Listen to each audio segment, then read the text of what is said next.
All right. Now, Oh, we're live, everybody. All right. Welcome to the F5 Recovery Podcast. We're coming to you live at the Housing Hub today because I screwed up and forgot to sign our contract with Telwell, and so nobody showed up. And so we have a guest today, Ryan Mauk, How's it going? and my friend here from Project 180, Chuck. Hello. I don't know how to say your last name. Dockery. Like a daiquiri. Like hickory dickory dock. The mouse ran out the clock. Hickory Dockery. dickory dock, yeah. Dockery. You also said bamboozled in our conversation, which No, you didn't. I'm impressed. I mean, I was just like, Yeah. that's really amazing. Hoodwinked. Yeah. And then our other co-hosts, Ricky Palais and Kirsten Huovinen, and then myself, Adam Martin. So welcome to the show today. So originally we were going to do it over at Telwell, and Ryan was going to be our guest today. Ryan and I go way back. Yeah. Way back. Way. I mean, even beyond when we were locked up together. We used to skateboard at Island Park back in the day. Yeah. Oh my gosh. Yeah. So Way back in the man. he was a Fargo South kid. I was a Moorhead kid. Yeah. And somehow we never beat the shit out of each other. Yeah. So- Yeah. That is amazing. That's how they typically work. yeah. Yeah. So what you're the lead. yeah. Yeah. So our today's topic was chasing your dreams. Nice. Oh shit. Okay. Yeah. Okay. Should be really good, especially with how many different perspectives. And now we got Yeah. Chuck coming in, get some. So we always pick a different kind of topic, just something obviously recovery related, but as Mauk and his many different backgrounds of things. Yeah. Like one of the coolest things I think that I know about you is chasing storms. And so I was like, oh. Yeah. Some dreams. Yeah. Dude,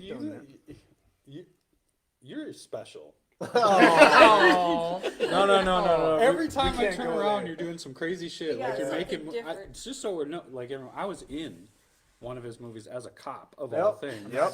You Yeah. played it off well too. Yeah, Actually, very well. Very well. Aurora. Aura. Yeah. And he played Detective. It was just Detective Hampson because we had to switch around the names. Yeah, think. something like that. Something like that, 'Cause yeah. AJ was in it too. AJ was and in then it, yeah. Bjorn. And Bjorn. Bjorn was the lead. Bjorn was the lead. Crazy. Yeah. Yeah. That was. You'll actually, have to watch this sometime that because was- we had it in the Fargo Theater. We did. Yeah. Sold out both shows, and it was actually it's on YouTube now. I was going to try to place it on Netflix, and at the time it got to the point that like, well, you throw all this money and it might get on, it might not, and even like big titles get taken down after some time. So I was Yeah. like, whatever. It's my first one. I'll just put it out there. Yeah. You know.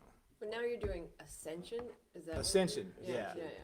Yeah. So And that's. so why am I not in that? It just, it kind of happened. Casting. I'm kidding. No, Sorry. this No, this tell us one about was like a way different. This is a script I've been kind of juggling around in my head for a while, and I filmed it at my family's lake cabin, which is I've always thought that place is it's very remote. It's this old cabin, probably built in like the 50s or 60s, very simple, and so in a very remote part of northern Itasca County, in Minnesota. And I always thought like, I don't know what it's gonna be, but there's gonna be something spooky as hell filmed up here someday. And it is, I haven't figured it out quite yet. And I had this script kind of bouncing around in my head that involves extraterrestrials, but also taps into theology and spirituality quite a bit. And I can't really go beyond that because that's the twist at the end. But it's about a married couple. One is a nurse anesthetist, and his wife is a nurse. And some of my medical background comes in there a little bit. So they're just stressed out, and they finally get a chance to just get the hell out of town for a while.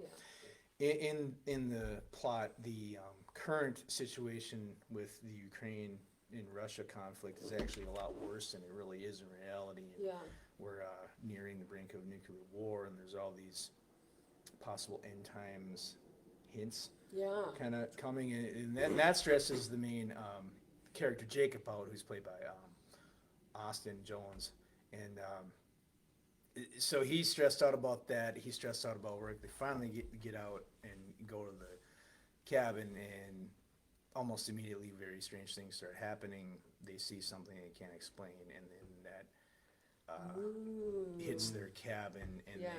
then they're basically like trying to like hide from this thing, and they escape, and then they find out that things aren't exactly what they thought they were. Yeah. So it's very like there's a lot of ambiguousness in it, because I kind of wanted to leave it that way, Yeah. but it's just a lot of. It's a film that I think is gonna make at the end is gonna make you think. Yeah. A lot. Sounds cool. That's good. Yeah, Yeah. Yeah. Sounds really, cool. really question a lot. There's a lot of There's It's a lot just of, weird that you're making a film. Okay, Yeah. because we were in jail together, Yes. and I remember you saying God, 20 we were like plus years ago. It was the Man. old jail, so we probably had lead poisoning at Yep. one point. But we were sitting there, and Ryan was just like, he was in his cell, and he was like writing a lot, and I was like, "What are you doing?" He's like, "I'm writing lyrics," and I'm like, "Okay." He's like, I'm gonna start rapping or whatever, and you know, like when you're locked up, Yeah, everyone's a rapper. everyone's got it. Everyone's a rapper. You know, Everyone's a rapper. They all find Jesus. and then he actually, they either find Jesus, Yep. they Or Allah. become a Or Allah. rapper, or they whatever the plan is. And so, you know, it's cool that the topic of this is chasing your dreams, because that when I started, and I was like, Ryan is special because literally everything, it's storm chasing, making movies, rapping, video editing, like everything, becoming a nurse. You know, like an RN, not just, you know, not, you know, CNA, nothing, like there's nothing wrong with that, but it's like he went to the highest level, you know, and so it's just weird. It is. It's When I so- think it's back so of great, like when yeah. we were sitting in the Cass County jail together and where we're at today. Yeah, the come up, man. It's you know, Yeah. and I think you know where I was like way back then. And God, this seems like I mean it was like a lifetime ago, you know, but it doesn't seem like it's not that too distant of a memory. I think that I've explained this a lot to like folks that you know found out about that other life, you know, and I feel like my ambitions and everything I wanted to do is just like back here in the slingshot, and it's getting held back by living like a screw up. And here's time going and going and going. And finally, when I was released of that, you know, and I just wanted to just go and live life to the fullest potential, you know, and then that's kind of. I mean, yeah, there's been many different avenues that creatively that I've kind of Yeah. So tapped tell us into. where you started. Like, how did your life start? What was how'd you grow up? When'd your Oh, addiction like I kick grew up in South Fargo, Brooklyn. Yeah. Brooklyn, yeah, basically, you know. No, it was it's crazy because like Fargo's grown so much. I mean, I grew up on like what was the South Side. Now it's just, you know, whatever. Because I live where I live now is like, I mean, I'm pretty sure that was like county. You know, it definitely wasn't city limits by any means. Born in 1980, my mom and my dad lived in we had a little townhouse and a cat. And my dad was pretty bad alcoholic, and so my mom finally left when I was about 4 years old. Got remarried when I was 12, and then I went to Agassiz Junior High, and then Oak Grove, and then that lasted a good, I don't know, month. I didn't fare out too long there. And then went to Ben Franklin. That was 8th grade year. 9th grade was high school. Fast forward, and then When did you start getting into trouble? like around 8th or 9th grade. Yeah. I mean, like, you know, like juvenile problems, you know, Yeah. everything that comes with it, you know. Yep. And when I got to like, you know, the age of like, well, I was on my own. That's when the brakes really were off, and I was just between age 18 and like 20 is when I really got in the most trouble. And that's where, I mean, I met Adam before that, but that's Yeah. when I like really like met and knew Adam, you know, in that time. And were you in trouble because of like addiction, or were you in trouble because you just, you know, Oh, I think it was. Did dumb I think it was stuff. all of it. All of Yeah. it. You know, I mean, it was mainly, you know, from addiction problems when I was younger, and especially, you know, going forward, like when I was 18 to 20, it's just, you know, partying and stuff like that, and just everything that came with it. Yeah. You know, and in the circle of friends I had at that time. Yeah. You know, so that's what kind of led it to that point, and I think that everybody who's met and found recovery has got to, whether, I mean, there's so many different avenues to get off and get, you know, to get out of that lifestyle and get on the right track, whether it be AA, NA, whatever. At some point, you got to get to a point that you're just like, I'm done, Enough, yeah. and I can't do this anymore. Yeah. Straight up, and I think it's just whatever it is, like whatever avenue you decide to. Some people go to church, some people go to 12-step programs. You know, I think it just, you have to get to the point that like, no, this ain't the way. Yeah.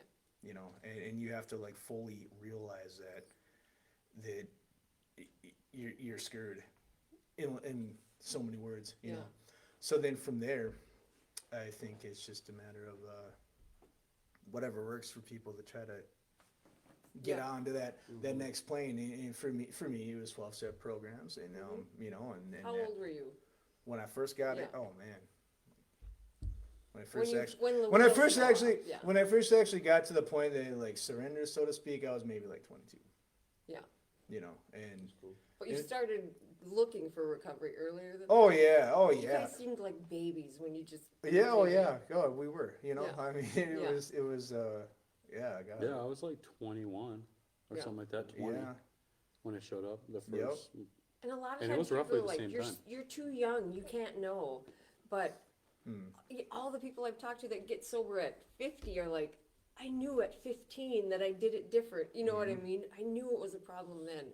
You know. So Yeah. anyway, yeah, I think that everybody gets to that point. I think it's just like everybody's got their bottom or whatever. yeah, You know, and I think mine was it just like I knew there was a lot of situational things too.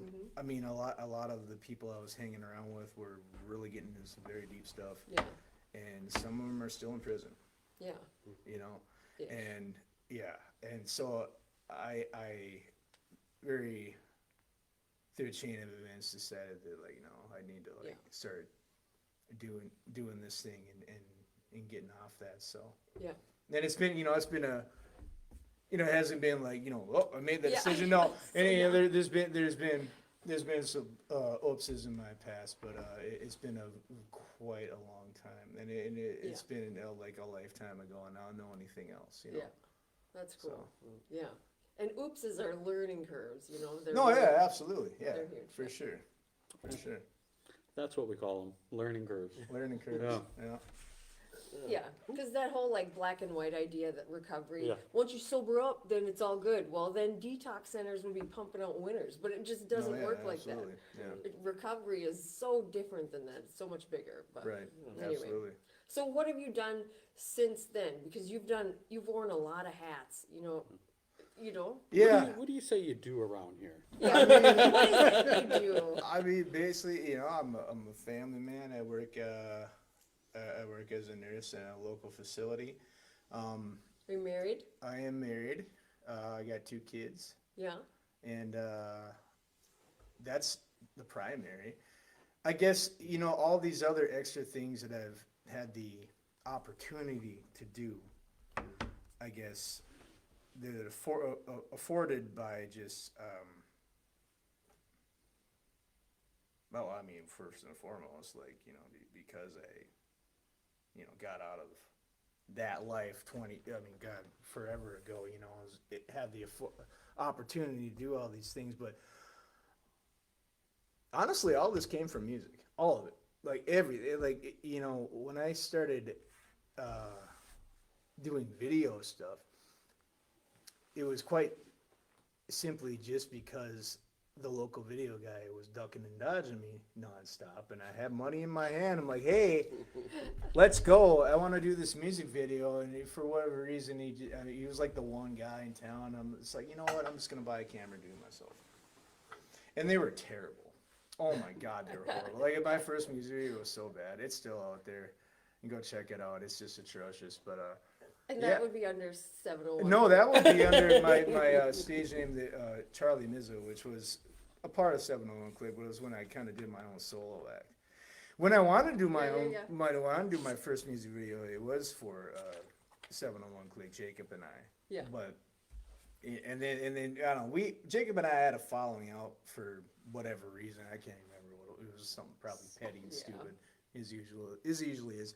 But yeah, I started doing my own videos, and like I said, oh my God, they were terrible. They were just like, I didn't know.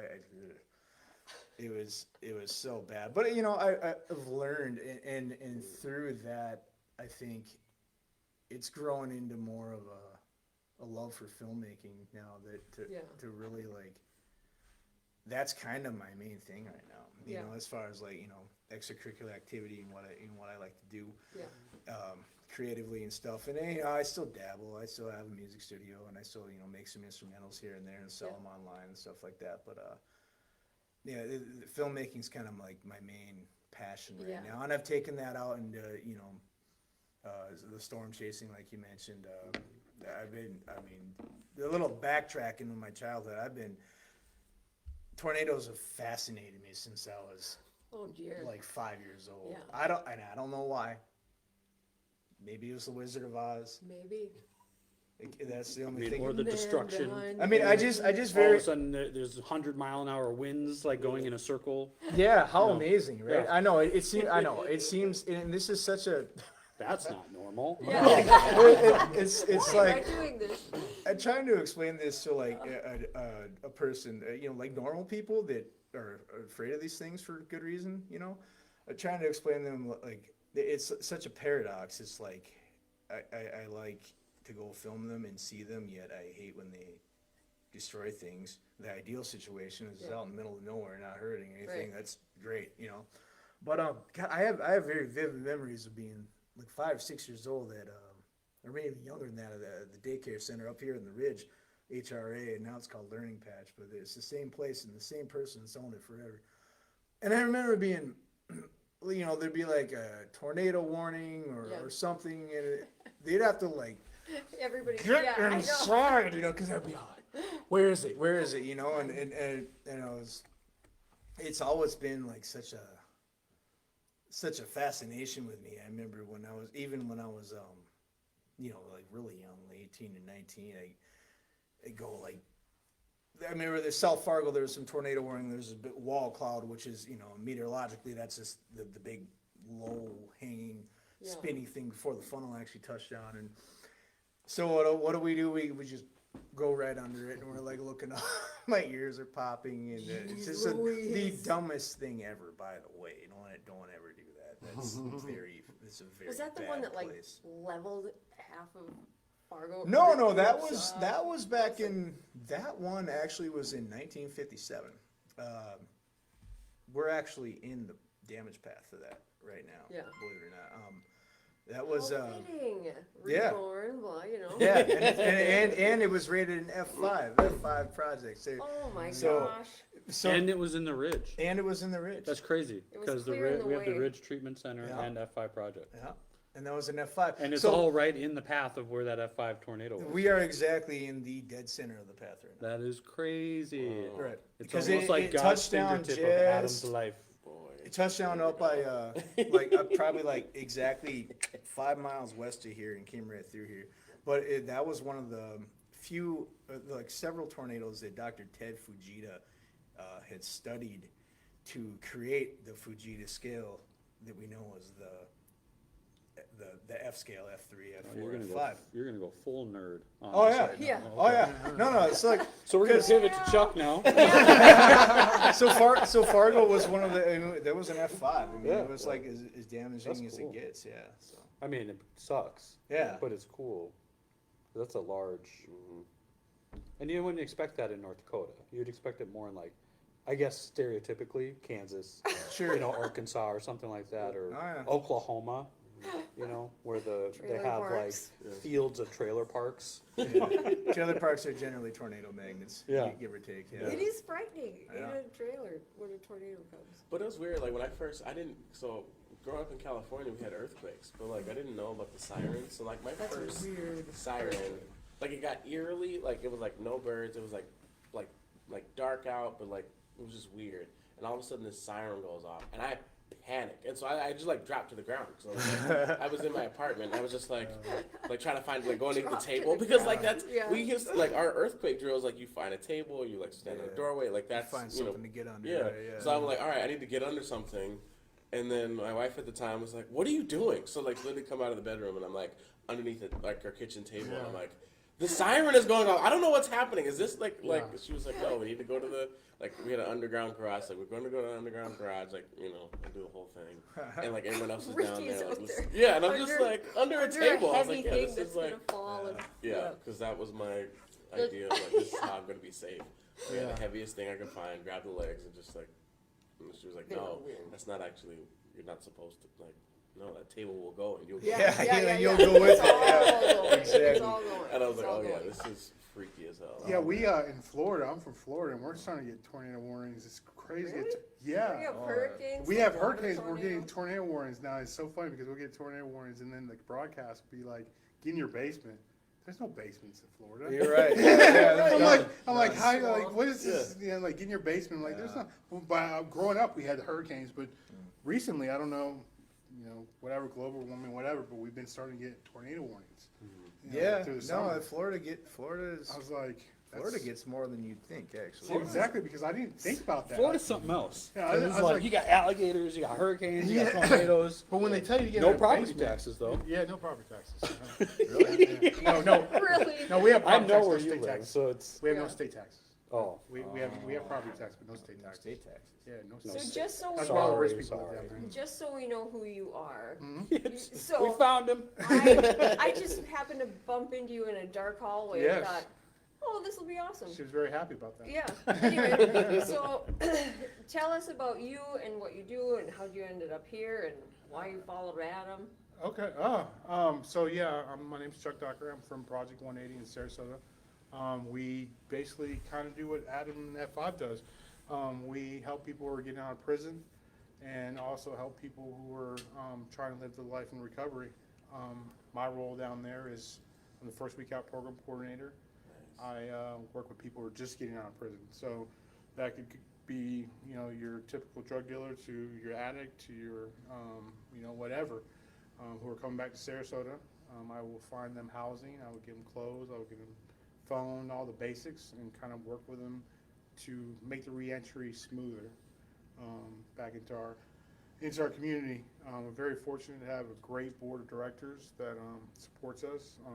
Barbara Richards, who started it, is a great mentor, and without her, she started on her own back 15 years ago.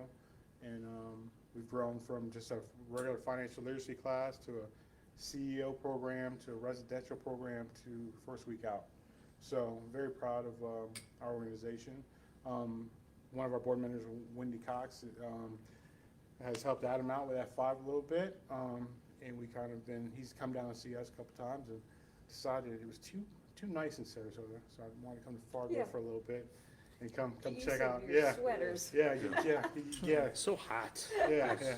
So yeah, I just wanted to come up here and check out what's going on, take some tidbits back there. So how'd you end up in this? What's like? Does your own journey lead to this? Most or- definitely. I was born and raised in Sarasota, Florida, 1976. In 1976, I'm biracial, so my mom was white and my dad was black. And at that time, it was just starting to come like okay, but in Florida, it was still kind of like, what's this? We don't know what this is. I still get to. What is this? Yeah, because I still get Stupid. I still get people speaking Spanish to me. So I get Puerto Rican a lot. Like I'll go into a store and they'll start speaking Spanish. So, Do you know early- Spanish? no, Oh. not a lick, no say. My Spanish teacher told me, as long as I know how to say no say, I'll pass. 'Cause I'm a football Nice. player, so I knew exactly how to say no say every time she called, and I was all right. So I got 2 years of Spanish by saying no say. Yeah, so I grew up down there. I was, I went through my early years, I was a jock. I went through my problems with being a biracial kid until I started playing sports. And I excelled at football. I was decent at baseball. But my mom allowed me to do everything because I did BMX bikes. I raced all around Florida for a couple years, and I did soccer, and then got to a point where my mom's like, you got to pick one, or pick two.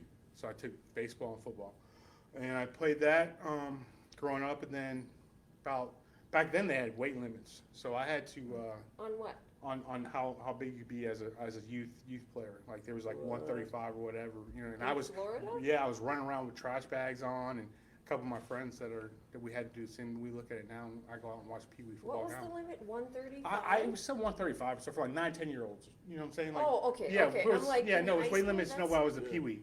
So I got to a Initiate. point. I got to a point where a year before I got into high school, I couldn't make the weight limit, and it got to a point it was unhealthy for me to keep trying to lose this weight.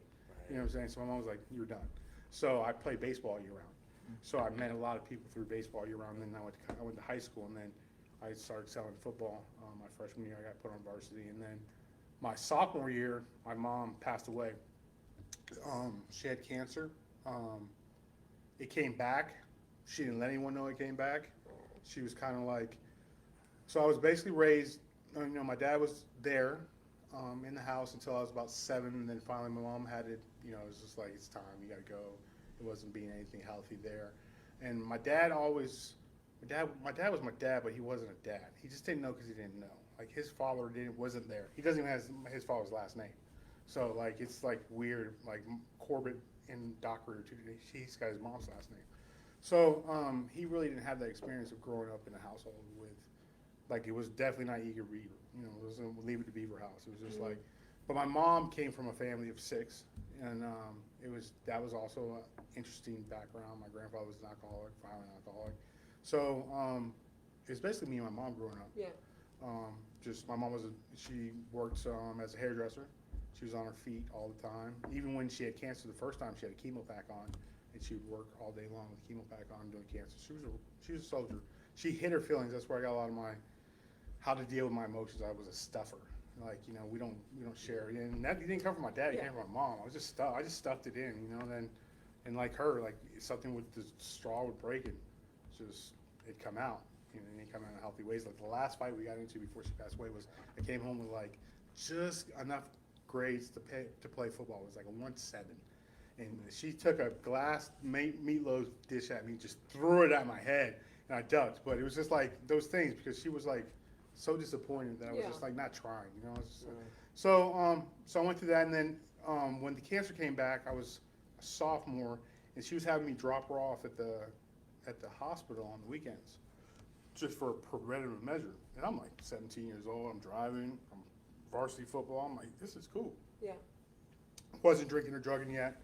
So then, fast forward, that would last for like 3 or 4 months. Then around April, May, I forget which it was, she got sick in 1 week.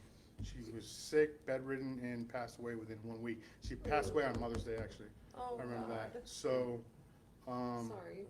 it happens. It's definitely a part of my past that I blocked away for a long time, just because that's where I was raised, and kind of. So then I moved forward, and I was lucky because the person who was supposed to be in charge of me lived in New Hampshire, and that's where my mom's originally from. But my aunt and uncle in Sarasota volunteered to allow me to stay because I was selling. I had a chance to go to football as a scholarship. So they let me stay there, and I moved in with them, and then going from a 1-parent house to a 2-parent house where their kids just went off to college, and it was just different. So that didn't really work out, and that's when I kind of found drinking. That's where drinking came in, because I was the guy that always at the parties like, don't drink, it's stupid, whatever. But then I became the guy that was like, let's drink. I've never been that guy. And I was, because my dad Right was, out the gate. my dad was an alcoholic, and I saw what it did.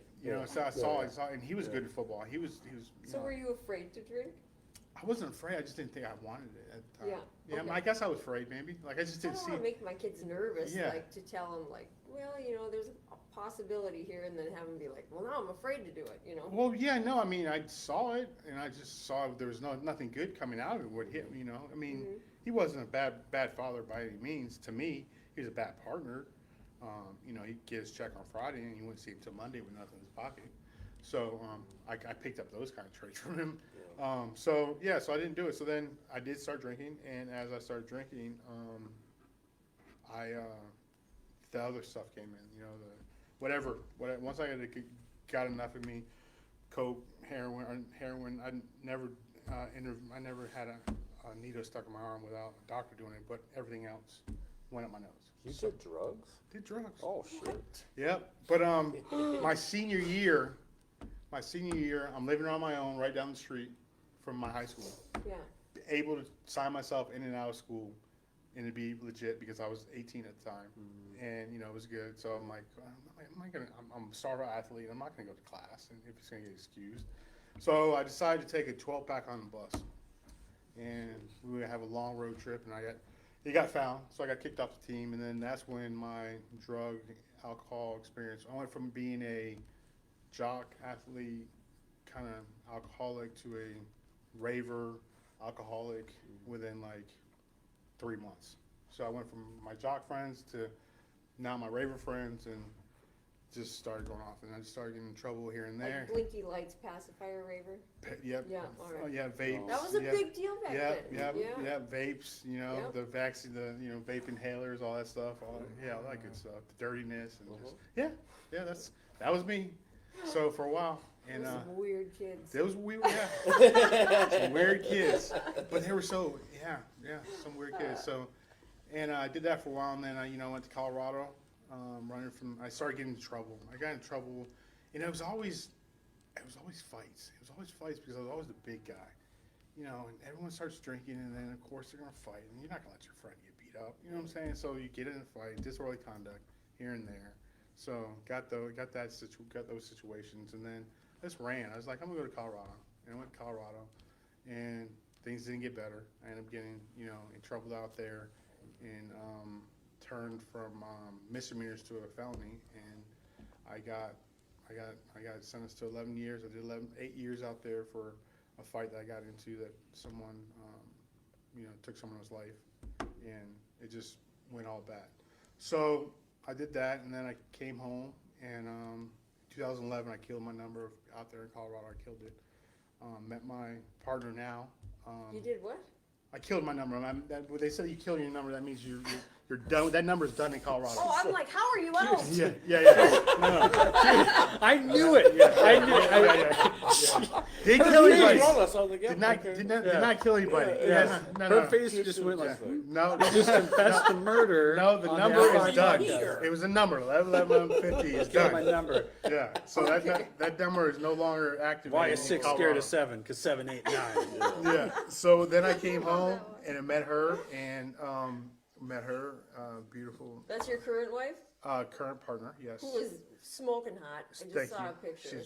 She is Yeah. very beautiful, and she actually saved my life. But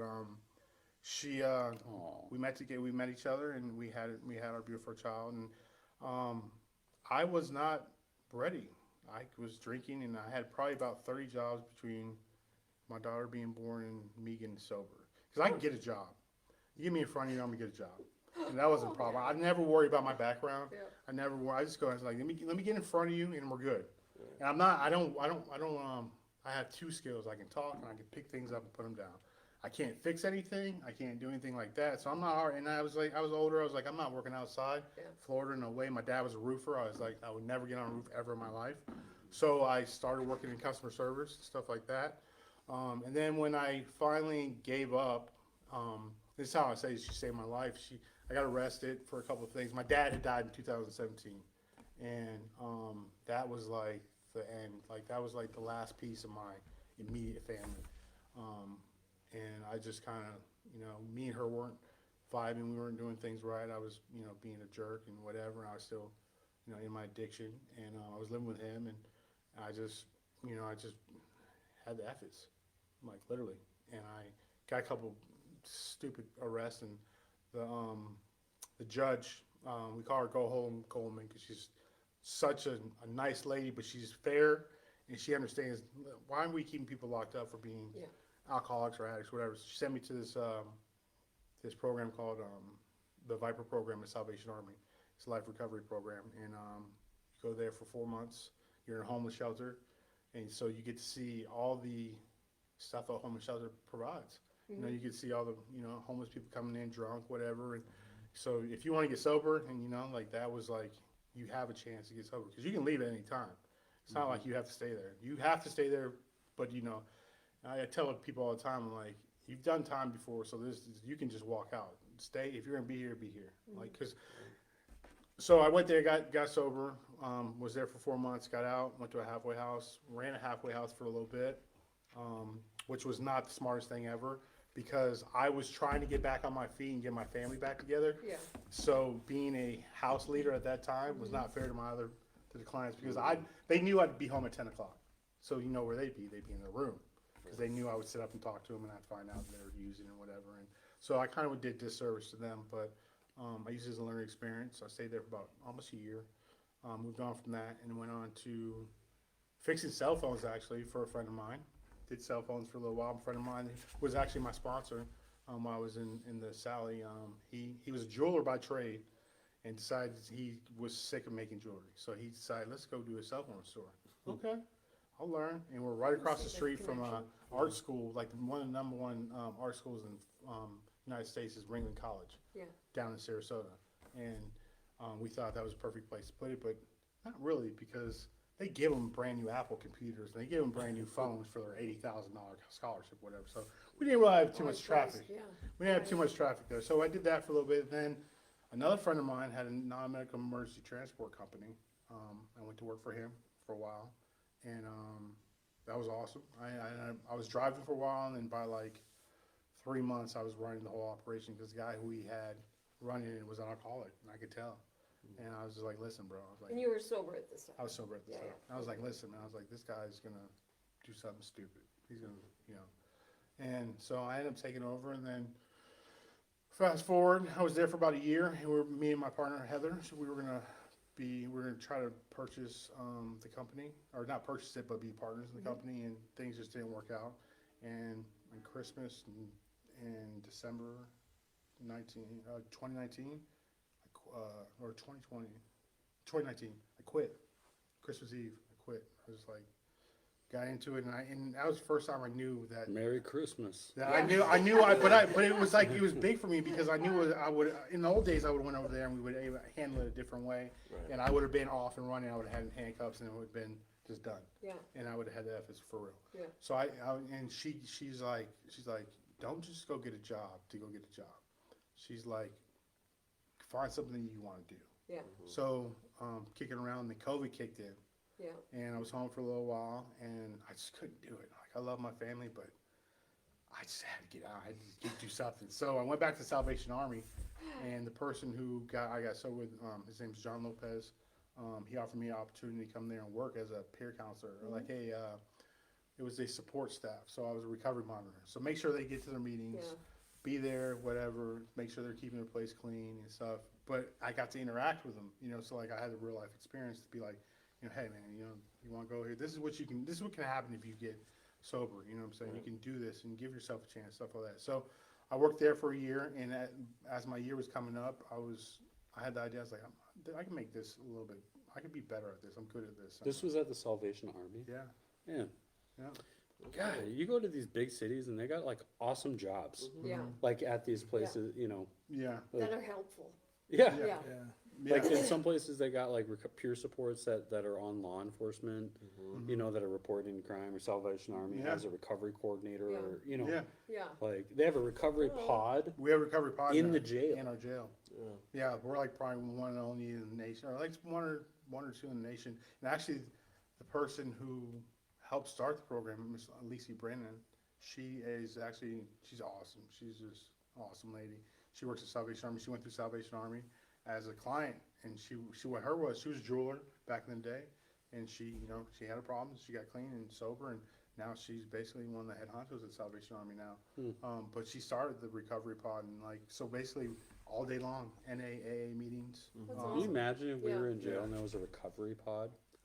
You No. would have gone if they had free donuts or something. Yeah. So I mean, but it's Yeah. Yeah. yeah, but I mean, it's a good opportunity to be around like-minded people instead of kicking the bubble all day. Yeah. You know what I'm saying? Instead of being and playing poker all day, or just like having dead time. Right. So like in our Project 1A, we take a lot of those people that are coming from there because they have an initial seed. You know what I'm saying? That they want this, and they're staying there all day because it's a choice. You have to put an application in to get into the program. You can't just be like, I want to go over there because it's the new jail and it's a little bit more nicer. So yeah, I was there. I had Salvation Army, and then I started looking, but wasn't looking. And Project 1A came up, and I applied. I met Barbara, and we were doing Zoom, of course, and went to a meeting that night after the interview on Zoom, and met the guys, and kind of did whatever. And then the next day, she offered me the job. Nice. Yeah, so now I've been there almost 3 years now. My programs, I deal with, last year I dealt with 45 individuals, and only six went back to jail. I don't know, Nice. I can't track, That's awesome. I don't really have tracking of like if anyone relapsed. Because our whole mission statement of Project 180 is to cut down on recidivism. But we've had Barbara's had the hindsight to realize that most recidivism or most people that go into prison or jail use drugs or alcohol. Yeah. That's just like, it's the big elephant. It's like, duh. You know what I'm saying? So you got to address that. You got to address the problem. So our residential program does that very well. We have 3 homes that we own, that the program owns, and the guys there, we charge them $200 a week. Yep. We give them fresh food from Costco every 2 weeks. They buy all their food. All their food, all their hygiene. Yeah. How do they afford to do that? We have Grown as men. Yeah. Yes, we have very supportive and we take no federal funding. Not one Is the job. one thing they hate each other in the house is for dishes? No, we haven't had that problem. We have not That's had that. crazy. It must be a Florida thing. Yeah, no, we have. I mean, of course, you're. I've seen more fights break out over dishes. I Yeah, know. but we Do you have a dishwasher? Yeah, but they never use them. But they never use them. That's what's crazy. They never use a Just dishwasher. hand wash it. They just hand wash. They each hand wash and just do it. Because you got to think about it. A lot of these guys, though, if they're institutionalized, that some of them want their stuff this way. Like they have, their 20 bars of soap, whatever, like here, and it's all this, that. Just uniform. You know what I'm saying? Like, and we do a screening process. So like, there's 2 interviews before you can, and that's we kind of weed out the not so serious or not whatever. But Weed out the Ryans. yeah. Hardly. So we do that on our residential side, and we asked for them to be there 6 months in a day. No one's really left after 6 months in a day because why would you? We're getting to a phase since I've been there 3 years. We're getting to a phase now where we're actually getting ready to see a guy actually be there 2 years and move on to the next step. So we're working on that and making sure that he's prepared and getting ready to get out and stuff like that. And then dealing with guys who just get out of prison, that's another whole ball of wax. Either mental health is something that needs to be addressed a lot down there. There's organizations called Second Heart Homes that are trying to help fill that void. But it's hard. It's very discouraging sometimes because like I had a guy that he ran through everything. He had killed all the doors have all been closed on him for Salvation Army through the hot team, whatever. In the last moment when I was picking him up, I actually got to put him in a bed the night he got out, which was a win because I was like, I cannot deal with not being able to put this guy in a bed before I go home tonight. I haven't had to do that yet, so that was pretty good. But dealing with those issues every day is kind of is rewarding and figuring out how to get people in the best spots in Sarasota. And I corroborate with Sarasota still. Like Salvation Army, I still use my connections there. Harvest House now, where Mr. Lopez went after he left Salvation Army's Life Recovery Program to go take over as director there. They have DOC contract, and they have a lot of beds. Yeah. So they probably have about 30 beds, 40 beds. They have like a little compound. That's basically what I do. Is I am a case manager for people who are reentering back in our community. We That's only, awesome. we only deal with people in Sarasota, Yeah. Sarasota County right now. And Chuck, you had mentioned as a first week. They have more people in their jail than we have in our entire state prison and jail system. That's Florida. That makes sense. Yeah. There's like 2 million people with felony backgrounds Yeah. Right. in Florida. Yeah. And so you were talking about like that first Not to week. cut you off, I get it. This So like time. that first week, like what is some of the primary things that you're doing for people from that first So, week? yeah. There's a lot of people, obviously. Yeah, well, I mean, and like I said, now you got to think, we're only dealing with Sarasota County. Right. So, the first We Got program is just the name of the program that they came up with okay. because of, it came about by Barbara and another board member were out to eat one day, and then this one was like, why don't we just take them out to eat? You know, like someone get out, wouldn't it be a good idea to take someone out to eat? I was like, I don't know about taking them out just out to dinner. You know, like I think we do better than that. So then they came up with this.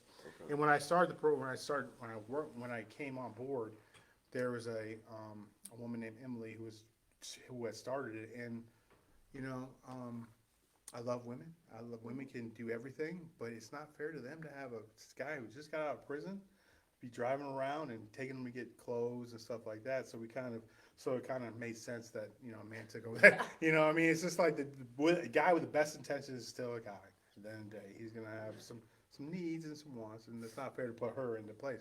So I started basically from ground zero, and I had to kind of build rapport with DOC and let them know this is what we offer and stuff. But which was difficult at first. I was calling DOC and like letting them know what we do and stuff like that. But what I do basically is the first.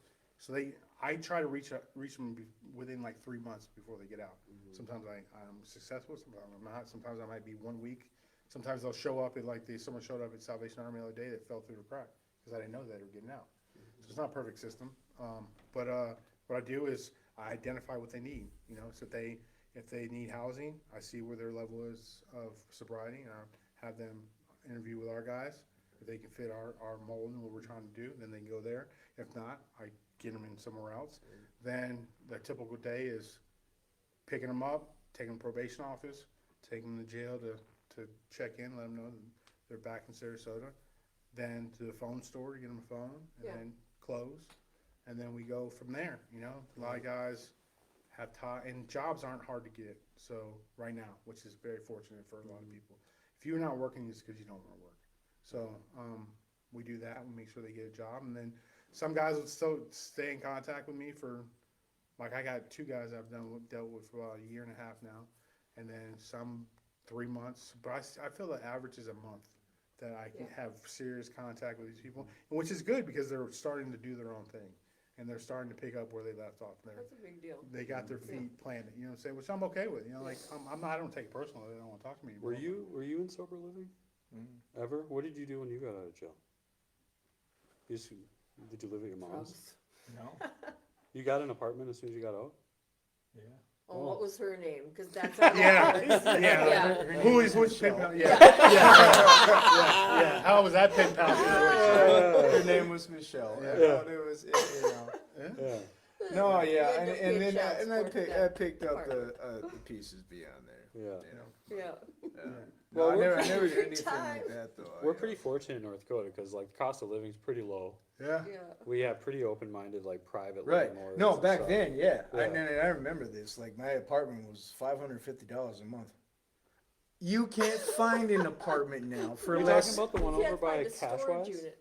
No, this Oh. is even before that. This is like God, several years before that. How many bedroom apartment? 2. 2-bedroom apartment for What? 500. Yeah, no, I know. Like you can't find an apartment in Fargo now for anything less than $1,600. Yeah. Like for Word. one bedroom. I mean, Yeah. for real, it's Yeah, like, yeah. No, I know. I live in Florida. and it's crazy too, because like you know, as far as like, you know, recidivism and just getting people, I mean, just in general, getting an apartment in this town, it's like, I mean, I wish like not just for people trying to be re-entered, Yeah. but just for people in general is like, normal people. Yeah. Yeah. They have hey, a background. bank, look at my track record Yeah. of paying this, Yeah. you know, every single month. You really think I can't afford a mortgage? Yeah. You know, and it's tough because like, especially a lot of folks that Adam and you deal with, they're felons, Oh. and good luck getting an Now you're apartment. out, yeah. You know, good luck getting an apartment with your felon. So I never that's a thought huge about the thing. whole like paying rent for years and years and years, and then go apply Yeah. for a mortgage and be denied because of credit. Right. Yeah, because of credit. bananas, Not like that I've been paying on this, you know, I mean, I don't know why that isn't taken into account. It absolutely should be, Yeah. you know, Yep. but Underwriter doesn't see it that way. no. I it's- see you as a good number of someone who's going to pay someone else's mortgage. Yes. Yeah. Yep. Yeah. Before I forget this story, Adam sent me once, because you're talking about getting out of jail and picking guys up, which was not uncomfortable for me, because I thought that's where every date started. But anyway, Yeah. but Adam sent me to pick this guy up from jail, and I get there, and he doesn't have shoes or a shirt or anything, and he gets in, and the whole way to the house, he was telling me how amazing he is. You know what I mean? Like, he just, all these things he would have to offer. It was just like, why don't you work on a shirt? And then we'll go from there. You know what I mean? Anyway, he left soon after, but yeah. But it is hard. It's hard to put things together without a her, you know? Yeah. Sometimes it is, yeah. And I think, especially for, you know, folks that are, I think, especially just freshly out, you know. Yeah. There isn't enough recidivism prevention programs Yeah. nationwide. I mean, and there's mental health things. There's obviously, and yeah, statistically, most people that are in the prison systems in any state, more than likely, have addiction yeah. problems. You know, so and then everything that came with that. I mean, I know I went to high school with a guy, with a couple of them actually, and he wasn't even involved in the altercation. He was with the people. Mm-hmm. They threw down at a local bar here, and some guy died, and he's sitting in prison 'Cause he didn't tell. 25 years. No, not just because he was there. Oh. Because there was pushing and shoving, Yeah. but he didn't actually assault this person that Mm-hmm. caused the death, but he was there. Yeah. And it wasn't Yeah.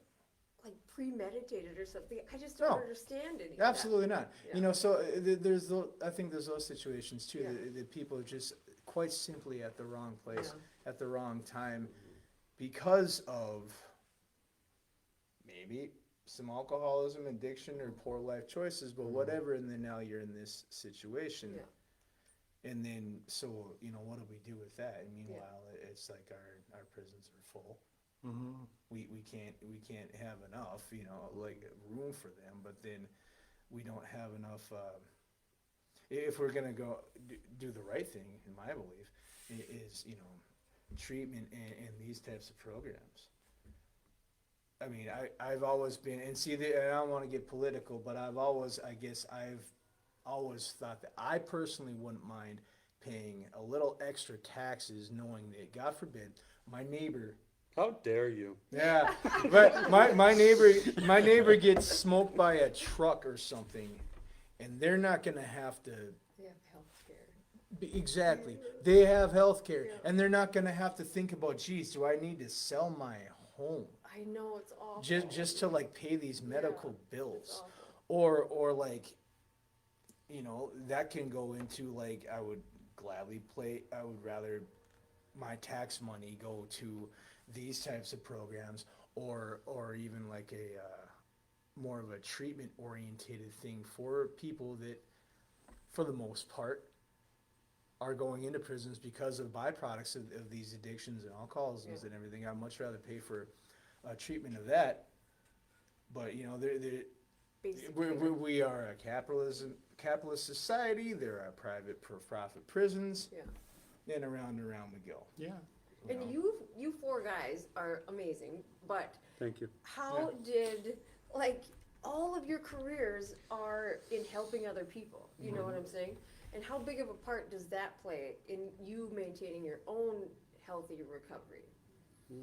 I think is in general, and I think for me personally, I've thought a lot about this lately. I think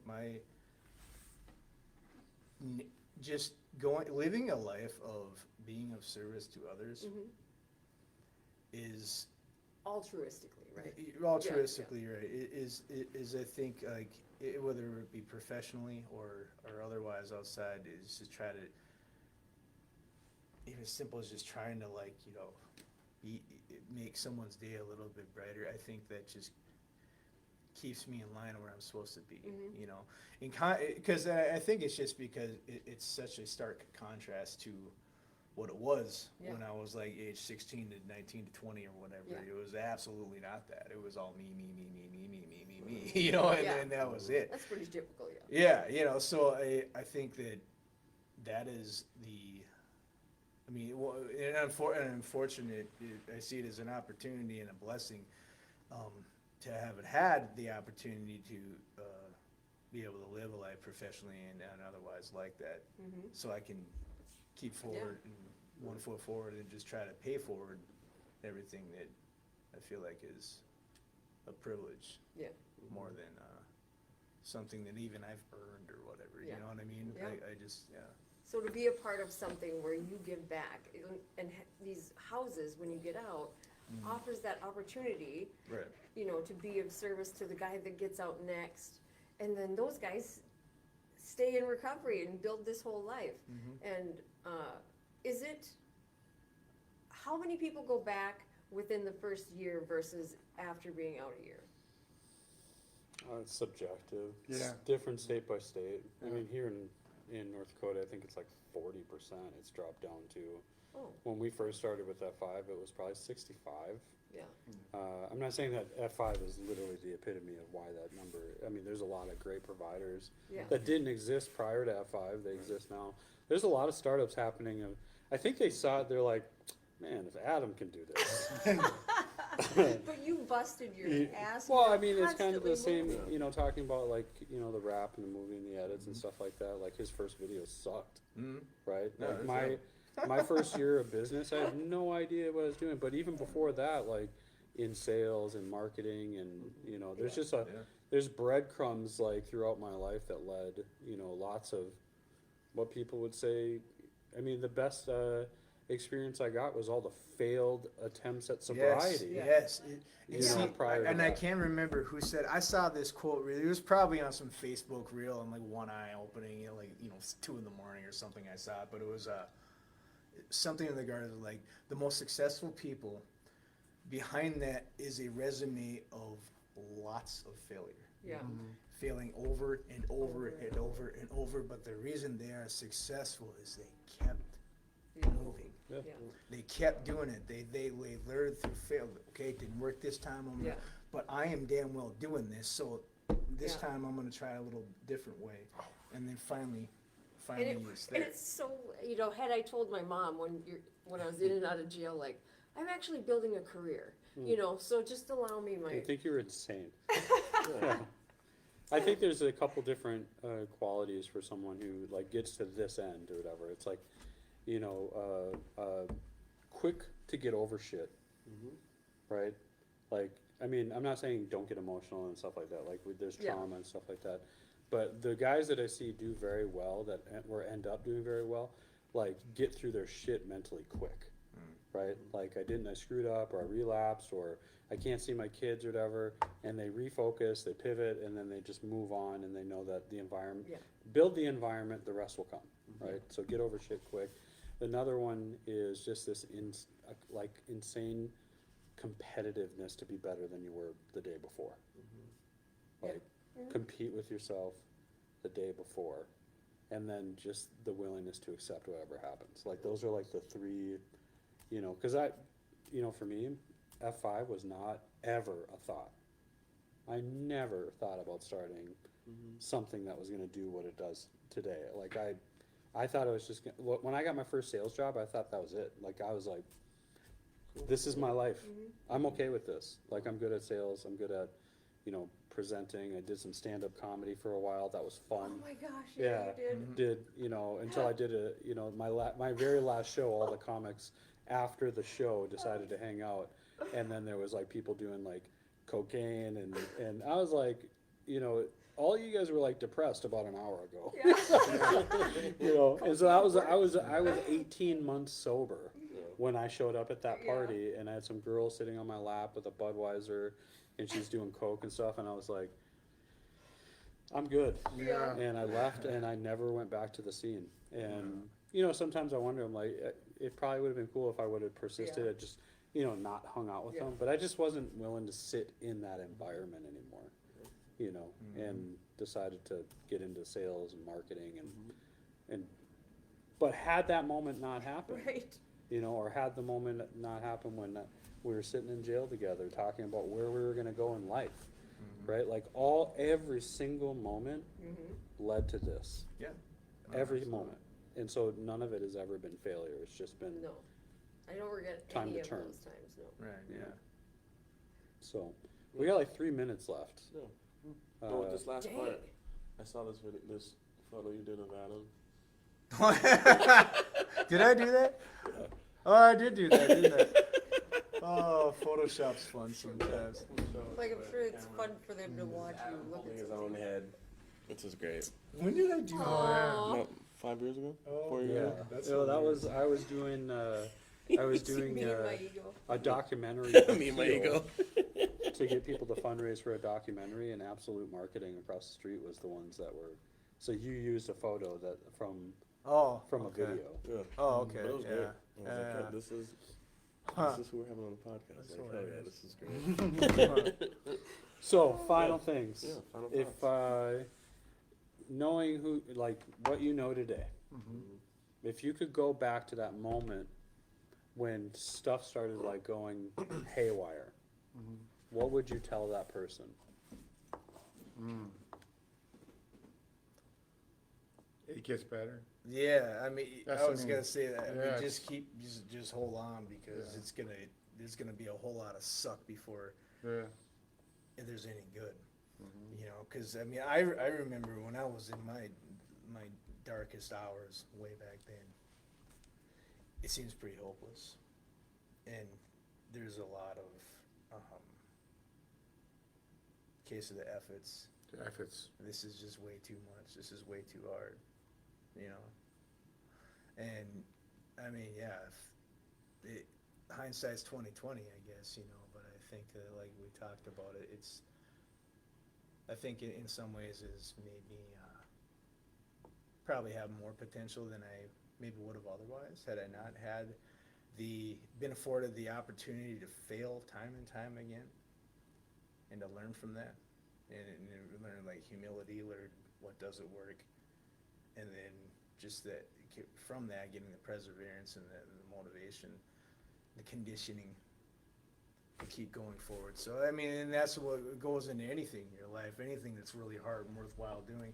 It's just now I have the experience of all that failure, just to be like to endure it. You know, when things get really really hard, it's just don't just put your head down and just go. Anything more, Chuck? You know? no, I mean, I believe in the same thing. Like I'm a big believer in it is what it is. I mean, like I have this uncanny, like it's a curse and it's a skill at the same time, of a reward. Like I can shut it off. Like I don't let things get to me too much. Like you can't, because I can't take it personal if someone relapsed. I can't take it personal if someone went out and committed a crime. But when you know, but sometimes it hurts me because when I get home, like if someone is having problems at home and they want to break down, like I'm just emotionless about it. But I just take things as it is. It is what it is. Like I can't get caught. You can't get caught up in being on this all day, trying to figure out the world and this like that. Just like control what you can control, and that's whatever you do is what you do, and be happy with who you are, and it gets better. One day at a time. Like this, everyone here kind of reminds me of that story, the Chinese farmer, Oh, or yeah. whatever. You know what I'm Yeah, talking? yeah, Like the Chinese farmer's got his couple kids and he's got his horse and he's just tilling his little land or whatever. And then the horse takes off and the townspeople are like, "Oh my God, this is so bad." Valley News Live, the forum. You know, they're just like, "This is so bad for you," and blow it way out of proportion. Yeah. And they're like, what are you gonna do? And he's like, "This is so bad." And he's like, "Is it? Yeah. I mean, Yeah. is it bad or is it good? I don't know." And they're like, "This guy is crazy. Obviously it's bad. You just lost your car. You know what I mean? Someone that ran away. And so then a couple days later, this horse comes back with like, 100 wild horses, and he becomes the richest guy like that.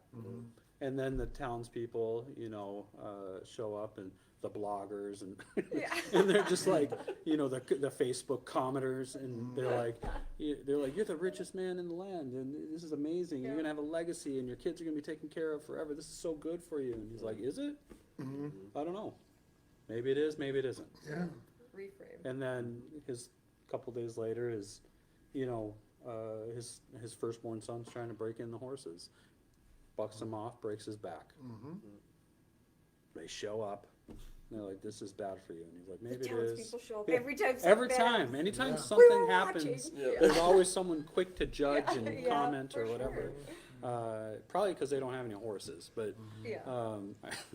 and so then they're like, "This is bad." He's like, "Maybe it isn't. Maybe it is." And then a few weeks later, the Red Army comes through, taking all the firstborn sons to a war that they're all going to die in.